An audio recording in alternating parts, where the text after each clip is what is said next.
आज तो कल हमने पढ़ा था triangle law of vector addition और parallelogram law of vector addition. तो आज हम देखेंगे दो तीन और छोटे छोटे टॉपिक हैं, बिल्कुल बिल्कुल ही छोटे टॉपिक हैं। तो उनमें से पहला टॉपिक है हमारा नल वेक्टर।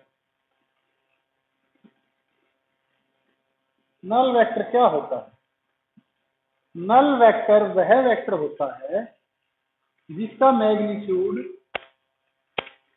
0 होता है और उसको हम रिप्रेजेंट करते हैं इस तरह। और यानी अगर कोई वेक्टर जिसके पास मैग्नीट्यूड तो नहीं हो लेकिन डायरेक्शन हो, तो उस टाइप के वेक्टर को हम बोलते हैं नल वेक्टर। तो नल वेक्टर कैसे मिलते हैं? तो एक एग्जांपल लीजिए, आप मान लीजिए हमारे पास कोई वेक्टर ए है और इसको मैं 0 से मल्टीप्लाई करता हूँ, तो हमारे पास जो बचेगा वो नल वेक्टर बचेगा। तो नल वेक्टर वह वेक्टर होता है जिसका मैग्नीट्यूड 0 होता है और उसकी एक डायरेक्शन होती है। तो ये था नल वेक्टर। अब हम देखेंगे जो इम्पोर्टेंट टॉपिक है, तो आपको समझ आना चाहिए, उसका नाम है rectangular resolution of a vector into its rectangular component.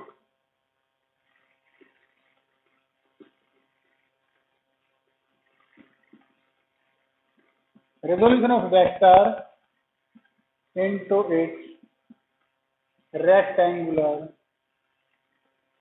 components। तो किसी वेक्टर को उसकी रेक्टेंगुलर कंपोनेंट में कैसे तोड़ते हैं, एक वेक्टर को हम दो कंपोनेंट में कैसे रिजोल्व करते हैं, ये हमारा आज का टॉपिक है और ये बहुत इंपॉर्टेंट टॉपिक है। तो लेट अस सपोज कि हमारे पास ये कोई वेक्टर है आर, लेट अस सपोज ये आर है।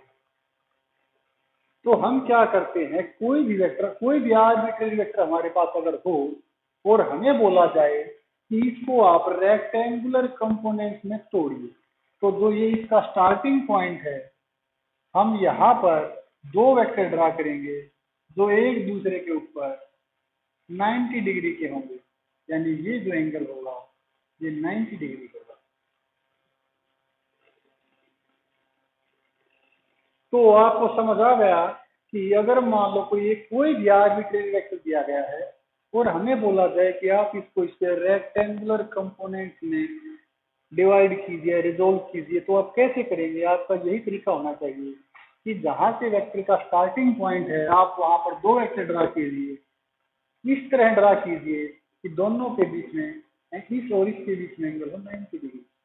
So you have to draw two vectors from the starting point of the given vector such that the both vectors that we have drawn on the starting point will have an angle of mutual angle of 90 degree।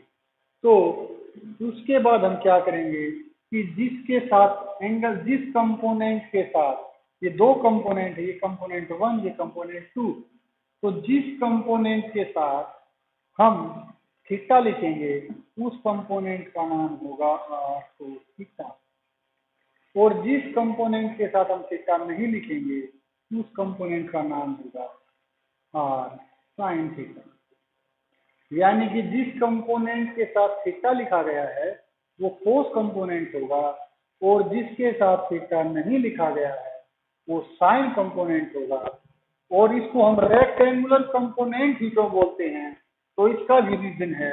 इसका reason क्या है? इसका reason ये है कि अगर हम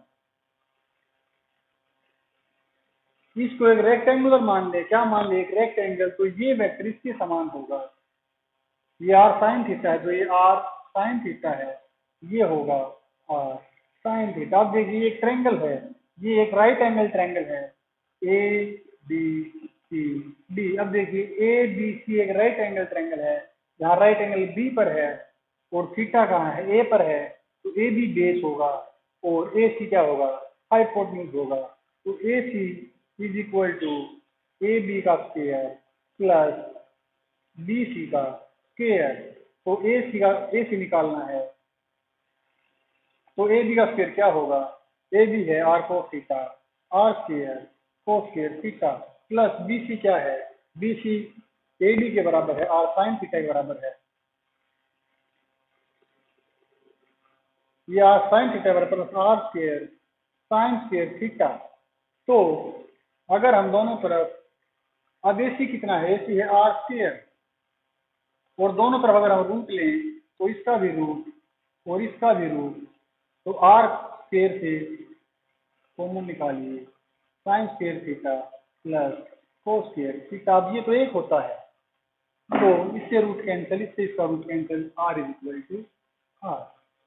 तो ये दोनों कंपोनेंट मिलकर उतना ही प्रभाव पैदा कर रहे हैं जितना कि दिया गया वेक्टर दे रहा था। तो रेक्टेंगुलर कंपोनेंट क्या होते हैं, किसी दिए गए वेक्टर के वे दो कंपोनेंट जो ठीक उतना ही इफेक्ट जनरेट करेंगे जितना कि दिया गया वेक्टर जनरेट कर रहा है। तो रेक्टेंगुलर कंपोनेंट में तोड़ने का तरीका क्या है कि दिए गए वेक्टर के स्टार्टिंग पॉइंट से हम दो वेक्टर ड्रा करते हैं, दोनों के बीच में 90 का एंगल होता है, और जिस कंपोनेंट के साथ हम दिए गए वेक्टर का एंगल लिखते हैं, थीटा लिखते हैं, उस कंपोनेंट को हम कोस कंपोनेंट बोलते हैं, और जो उसके अलावा जो कंपोनेंट बचा है दूसरा, उसको हम साइन कंपोनेंट बोलते हैं। तो ये था resolution of a vector into it rectangular component. तो अब क्वेश्चन उठता है कि हम इसको रेक्टेंगुलर कंपोनेंट में तोड़ते ही क्यों हैं? Why we resolve vector into its rectangular component? The question arises, the main question, we have learned how to resolve a vector into its rectangular component. But the question arises, what is the need to resolve a vector? The basic question arises, why we need to resolve a vector? तो basic question यही है कि हम vector को resolve ही क्यों करते हैं। तो मैं आपको एक सिंपल प्रॉब्लम से ये समझाता हूं कि जो रिजोल्यूशन ऑफ वेक्टर है वो हमारे लिए कितना इंपॉर्टेंट है। तो मान लीजिए हम चल रहे हैं, let us suppose we are walking, then this is ground and this is our foot, this is our foot. हम इसी तरह चलते हैं, हम जमीन को, हम चलते समय, ये हमारा हिल है, ये हमारा पंजा है, तो चलते समय इसी तरह चलते हैं, तो जमीन को हम एक एंगल पर इस तरफ फोर्स लगाते हैं, तो हमने ये लगाई फोर्स, और इसके फोर्स के, तो न्यूटन का थर्ड लॉ क्या कहता है कि action and reaction are equal and opposite. तो जैसे ही हम चलते समय मान लीजिए हमारा पैर है, तो चलते समय क्या करते हैं, हमारा पैर है, तो इस तरह चलते हैं, तो हम अपने पंजे से जमीन को पीछे धकेल रहे हैं एक एंगल पर, तो ये वो एंगल है। तो जिस एंगल पर हमने एक्शन किया है उसी एंगल पर क्या आएगा, रिएक्शन। तो देखिए हमने फोर्स इस तरफ लगाया और रिएक्शन इस तरफ गया, लेकिन हम इस तरह तो नहीं चलते, हम तो सीधे चलते हैं। तो वो कैसे होता है, हम इस आर वेक्टर को दो कंपोनेंट में तोड़ देते हैं, आर कॉस थीटा तो आर साइन थीटा। तो हमने इस वेक्टर को, नॉर्मल रिएक्शन के वेक्टर को दो कंपोनेंट में रिजोल्व कर दिया, आर कोस थीटा और आर साइन थीटा। अब देखिए जैसे मैं खड़ा हूं, तो जो ये कंपोनेंट है, ये कंपोनेंट मेरी बॉडी के वेट को बैलेंस कर रहा है, यानी कि एनजी, मेरा जो वेट है वो कितना होगा, मास इनटू ग्रेविटी। तो जो ये साइन कंपोनेंट है ये क्या कर रहा है, ये मेरे वेट को बैलेंस कर रहा है, यानी कि मैं तो ऊपर जा नहीं नीचे, लेकिन जो कोस कंपोनेंट है ये मुझे आगे की तरफ लेकर चल रहा है। इसी तरह मैं आपको दिखाता हूं कि धकेलने से खींचने में कम फोर्स अप्लाई होती है। तो खींचते टाइम अगर हम किसी चीज को, मान लीजिए लेट अस सपोज ये कोई व्हील है और मान लीजिए ये है इसका हैंडल, हमने इसको एक हैंडल लगाया हुआ है ताकि हम इसको आगे पीछे धकेल सके। तो ध्यान दीजिए अगर मैं इसको ऊपर की तरफ खींच रहा हूं ऐसे, तो ये व्हील क्या करेगा, ये आगे की तरफ चलेगा। क्यों? तो ध्यान दीजिए अगर ये वेक्टर इसको मैं इस तरफ खींच रहा हूं, एक एंगल पर खींच रहा हूं, तो यहाँ दो कंपोनेंट रिजोल्व होंगे, आर कोस थीटा और आर साइन थीटा, और ये कंपोनेंट इसके वेट को बैलेंस कर रहा है। और जो फ्रिक्शन होता है वो डायरेक्टली प्रोपोर्शनल होता है नॉर्मल रिएक्शन के, और नॉर्मल रिएक्शन डायरेक्टली प्रोपोर्शनल होती है बॉडी के वेट के। लेकिन अगर मान लीजिए मैं इसी व्हील को, ये इसका स्टैंड है और मैं इसको धकेल रहा हूँ इस तरफ, हम इस तरह भी तो धकेलते हैं, हमने लॉन रोलर देखा है, लॉन रोलर ऐसे पकड़ के हम ऐसे धकेलते हैं, तो ये लॉन रोलर है, ये इसका हैंडल है, मैं इसको पकड़ के इस तरह धकेल रहा हूँ। तो देखिए ये वेक्टर है, अब इसके दो कंपोनेंट बनेंगे, ये कंपोनेंट और ये कंपोनेंट, और इसका वेट भी कहाँ पर है, नीचे की तरफ। तो देखिए यहाँ पर इसके बॉडी के वेट को वर्टिकल कंपोनेंट बैलेंस किए हुए था, तो हमें कम फोर्स अप्लाई करनी पड़ रही थी और ये कंपोनेंट आराम से इसको आगे की तरफ मूव करवा रहा था। लेकिन इस केस में आप देखिए कि इसका वेट भी नीचे की तरफ है और नॉर्मल रिएक्शन है जो आर साइन थीटा, जो इसका रेक्टेंगुलर कंपोनेंट है, वर्टिकल कंपोनेंट है, वो भी नीचे की तरफ है। तो हम कह सकते हैं कि धकेलने से खींचना ज्यादा बेहतर है, खींचते टाइम कम फोर्स लगानी पड़ती है, जबकि धकेलते टाइम ज्यादा फोर्स अप्लाई करनी पड़ती है।